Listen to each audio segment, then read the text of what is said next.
Hello students, अस्सलाम वालेकुम। तो नेक्स्ट जो टॉपिक है हमारा वो कोलिजन है।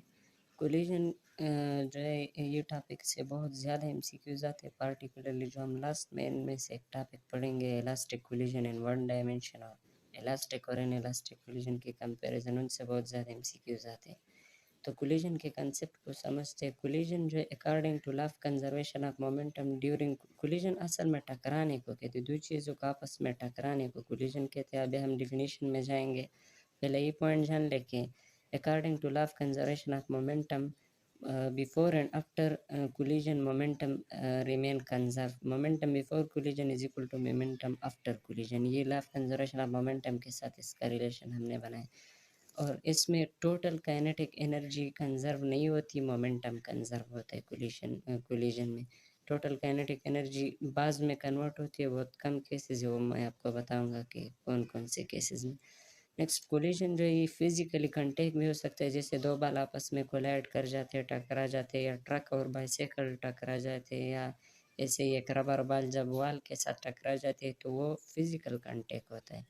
और ये सब एटॉमिक पार्टिकल में, जैसे आप रदरफोर्ड मॉडल में पढ़ते थे कि अल्फा पार्टिकल गए और न्यूक्लियस के करीब से डिफ्लेक्ट हो गए, तो उन केसेस में ये फिजिकल कंटेक्ट इन्वॉल्व नहीं होता। तो कंटेक्ट इन्वॉल्व हो भी सकता है और नहीं भी हो सकता। नेक्स्ट, कोलिजन की दो टाइप्स है, elastic collision and inelastic collision. Elastic collision वो होता है जिसमें मोमेंटम और काइनेटिक एनर्जी दोनों कंजर्व होती हो। इनइलास्टिक कोलिजन में सिर्फ मोमेंटम कंजर्व होता है, काइनेटिक एनर्जी कंजर्व नहीं होती। इलास्टिक में बिफोर कोलिजन और after collision kinetic energy same होगी, और कोई साउंड या हीट कोई भी चीज़ प्रोड्यूस नहीं होगी। जबकि इन इलास्टिक में आफ्टर कोलिजन जो काइनेटिक एनर्जी वो बिफोर कोलिजन वाले से कम होगी।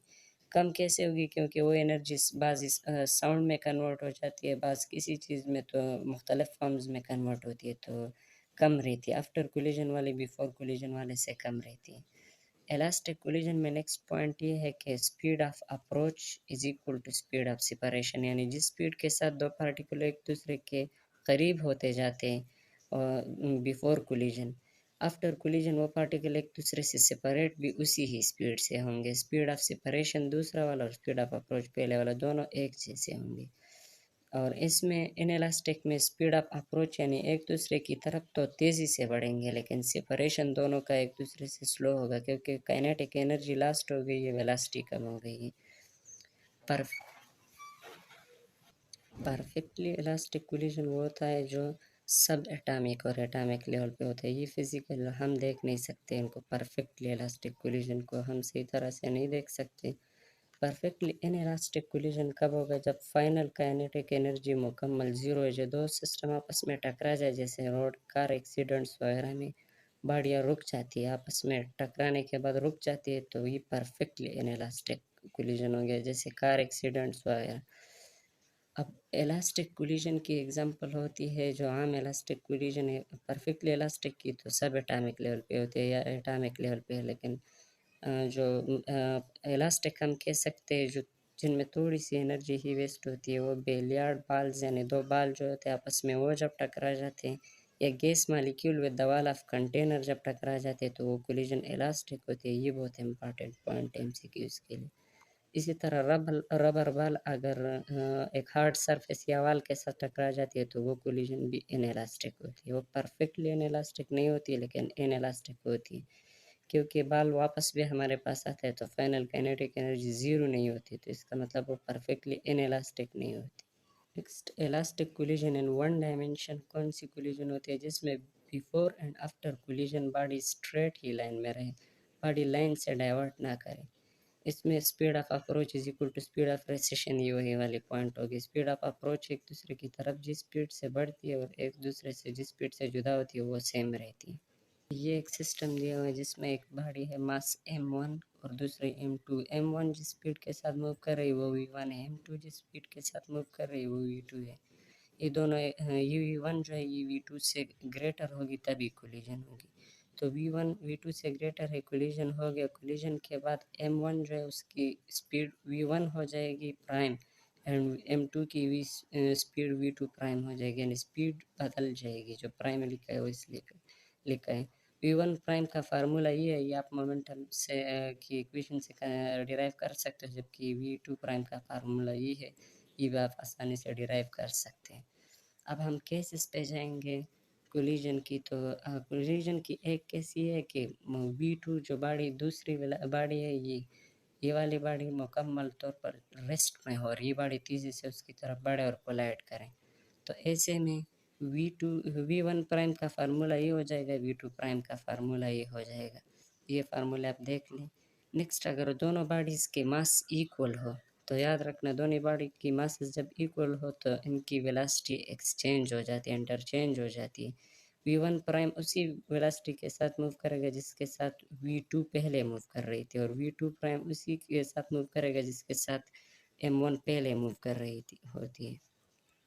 नेक्स्ट, ये इसी केस का ये एक्सटेंशन, ये तीसरा वाला, अगर V1 की वेलोसिटी V2 की वेलोसिटी 0 यानी दूसरी बॉडी रेस्ट पे है और पहले उसके साथ टकरा जाती है, तो स्पीड एक्सचेंज के बाद, स्पीड इंटरचेंज के बाद V1 की वेलोसिटी अब 0 हो जाएगी और V2 की वेलोसिटी ये हो जाएगी। ये उसी वाला का केस है। ये नेक्स्ट केस ये है कि M1 बॉडी की मास बहुत ज़्यादा है और ये मूव कर रही है V2 M2 की, जो M2 की मास है वो बहुत कम है। तो M1 ज़्यादा मास वाली जब चोटी के साथ टकराएंगी तो इसका स्पीड तो सेम ही रहेगा, उस छोटी बॉडी की वजह से इसका स्पीड नहीं चेंज होगा। जैसे ट्रक एक बाईसाइकिल के साथ टकरा जाते तो उसकी स्पीड पे कोई इफेक्ट नहीं पड़ती, लेकिन जो दूसरी वाली छोटी बॉडी है वो ज़्यादा तेज़ मूव करना शुरू कर दे। जैसे एक बाईसाइकिल ट्रक के साथ टकरा जाती तो वो फिर तेज़ भागती है। और हालांकि वो तो परफेक्टली इलास्टिक नहीं होते, लेकिन फिर भी कंसिडर हम कर रहे होते तो वो बहुत तेज़ भागती है फिर। इसी तरह अगर M2 बॉडी है, वो उसकी मास M1 से ग्रेटर है और M2 रेस्ट पे है, तो M1 वाली जब उसके पास आती है, जैसे एक दीवार के पास एक बाल आ जाती है तो वो बाल वापस कोलाइड करके वापस आती है, तो उसी स्पीड से आती है अगर हम इलास्टिक कंसिडर कर दें।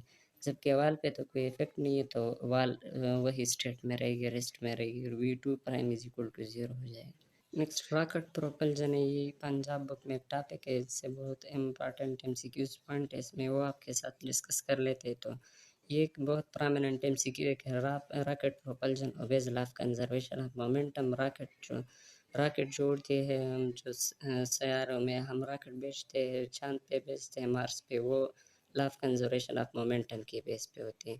इस रॉकेट में 80% मास जो होता है वो फ्यूल होता है, यानी ज़्यादा फ्यूल होता है, ताकि जितना ज़्यादा फ्यूल होगा उतना ज़्यादा जर्नी कवर कर पाएगा।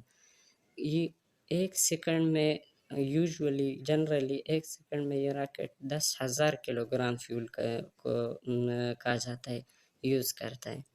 एक्सेलरेशन इस रॉकेट की होती है M prime V divide by M। ये M इसका मास है और M प्राइम जो है मास पर यूनिट टाइम, यानी जितना मास ये फ्यूल का इस्तेमाल करता है पर यूनिट टाइम, ये छोटा मास ऑफ फ्यूल है।